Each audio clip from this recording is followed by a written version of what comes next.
Tonight's episode shows just how far some will go to repay their debts. Here in Westeros, we pay taxes the same as you do in your world. However, some refuse to pay those taxes and thus wind up serving a sentence here on the wall. That's how Sir Wesley of House Snipes joined us.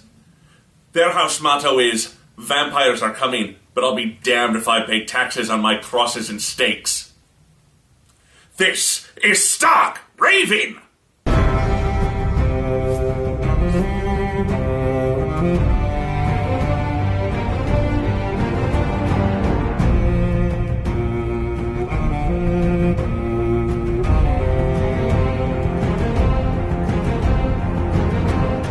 Welcome back, my friends. I hope many of you saw The Avengers this weekend, or, as I call it, The Descendants. I call this latest series of events The Ghost of Harrenhal. Let's start with checking in on the matriarch of the Stark family. As Catelyn is finishing up the details of Robb's alliance with Renly Baratheon, the smoke demon that Melisandre birthed appears, stabbing Renly to death before dissipating. Brienne's screams bring the guards who assume that she killed their king. A woman in a man's world, get her! She strikes them down, and Catelyn and she escape the camp. Later, the women exchange words on what it means to be a mother, with Brienne offering her services to Catelyn. She accepts, but under the proviso that she not stop Brienne from murdering Stannis, who Brienne blames for the demon. Back at Renly's camp, Loras and Margaery grieve for their king, though Loras more for his lost love and Margaery for her lost opportunity. Littlefinger advises them to flee, but is clearly impressed by Margaery's ambitions. Do you want to be a queen? No. I want to be the queen. And what of Renly's brother Stannis? Where does he stand on all this?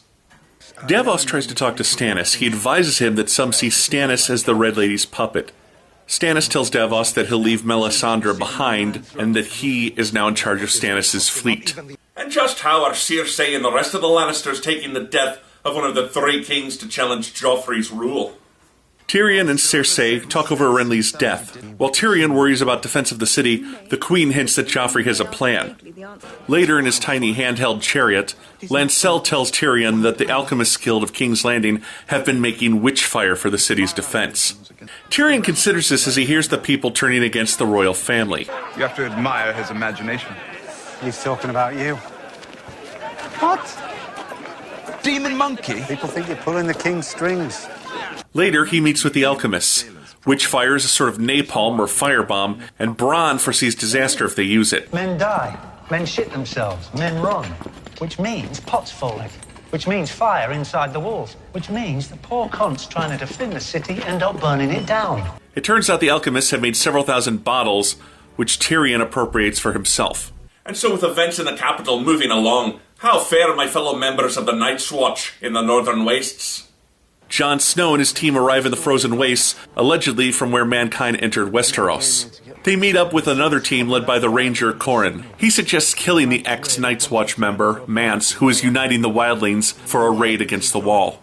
To do that, he'll need to lead a small team to take out Mance's scouts. Jon Snow joins this team and heads out. Pulling a complete 801... a complete 15? I don't know math. Pulling the complete opposite of what we just saw, let's check in with Daenerys and the rest of the Dothraki in the warm lands of Essos. As Dany feeds her dragons, we see how her new position in the city is at odds with her responsibilities as Khaleesi, as exemplified by an argument between her two handmaidens, and later at a welcoming party where she has to temper the Horde's baser instincts.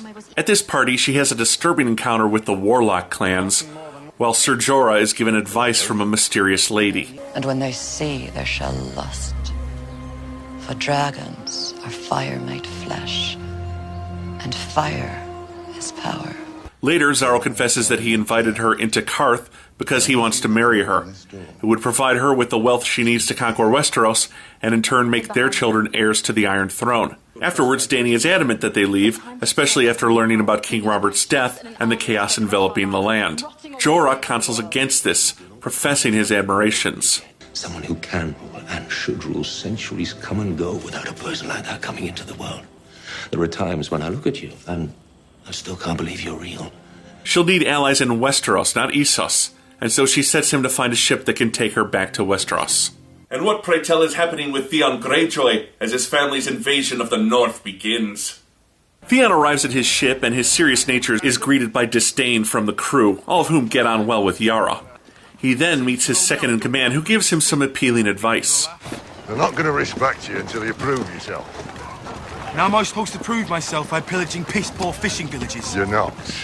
While dealing with the daily chores of running Winterfell, Bran learns that the Greyjoys have indeed attacked this city. He sends his troops to take it back, leaving Winterfell underdefended as Theon predicted. After this, he asks his maid Osha to tell him what his dream of a three-eyed crow means, but she balks at this, especially after he relates another dream of the sea overwhelming Winterfell.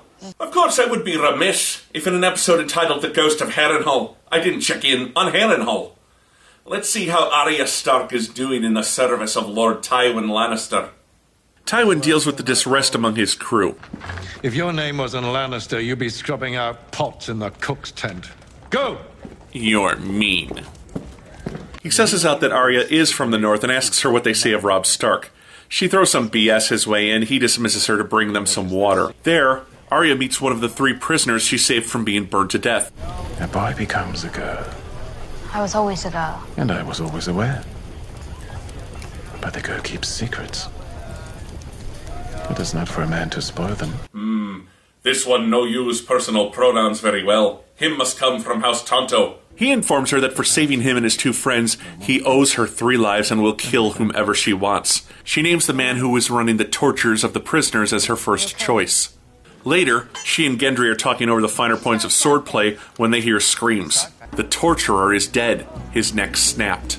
This episode primarily dealt with the fallout from Renly's death. But did that death have any meaning, or was it just about killing time? It has to be said, this episode was a bit dull. The only real action or excitement that came was in the first 5 minutes when the demon kills Renly, dissipates, and then Brienne is forced to defend herself. After that, it was all about the fallout or continuing the other storylines. Also, Renly himself was a bit of a wasted character. The idea that a king would have to remain in the closet to maintain his power was fascinating and could have been better explored. But Renly was a background character in the first season and never really got any kind of momentum going in this season. He was simply used to introduce us to more interesting characters, like Brienne, whom I enjoyed in her bonding with Catelyn, and Margaery, who was also a bit brushed aside, but her naked ambition shining through to Littlefinger was a nice moment. Bran also feels a bit wasted. There's something going on here with his dreams, but we're 5 episodes into the season and nothing has really happened yet. I want to get at the reason he's having these prophetic dreams and can seem to see through his wolf's eyes. Jon Snow and Theon Greyjoy's scenes were a bit flat as well, simply transitioning the characters from their previous or current settings and getting them lined up for their next big moments. I was glad to see the return of the dragons. I felt Dany's stuff was the best in this episode, although it seems like she transitioned back into royal princess mode a bit effortlessly. Still, Karth is showing us a lot of challenges, and Ser Jorah's speech about his admiration for Daenerys was one of the banner moments of the episode. The Lannisters didn't really bring much to the table, although it was a nice change of pace for Cersei to think she'd outsmarted Tyrion, even if the opposite was true. At least we were spared yet another scene of Tyrion outsmarting someone. What was really missing was Tyrion's reaction to what Joffrey did to those prostitutes. It's mentioned only in passing and seems to have no impact other than Tyrion writing his nephew off as a lost cause. After such a powerful scene, we really needed to see Tyrion's reaction or another standoff between nephew and uncle. This just seems like a colossal missed opportunity. Arya's scenes were entertaining enough and at least advanced her plot a bit with the reintroduction of this assassin being indebted to her. Where she goes with her 2 remaining deaths will be interesting to see. This episode was mostly setup, and with all that setup and only Renly's death at the beginning for a bit of action, things got kind of boring. This wasn't a bad episode of events, just dull.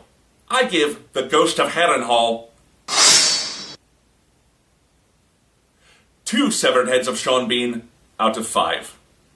Now, as for this week's question, Nega Joe writes me and asks, what will be the Stark's new saying once it actually becomes winter? Well, NJ, that's a bit of a mistake. You're quite right. We don't say winter is coming when winter is actually here. But it's not a new saying, as we've kept this saying for our winters for many years. When winter is here, you'll hear the Starks say, if you're so goddamn cold, put on a sweater. Hey, do you have any idea how expensive it is to heat a castle? Remember, if you have a question about life in Westeros, not just the Wall, but any land you've seen in these tales, Leave your question in quotation marks below, and I just might answer it on our next show. Until then, I am Lord Stark, and this is Stark Raving!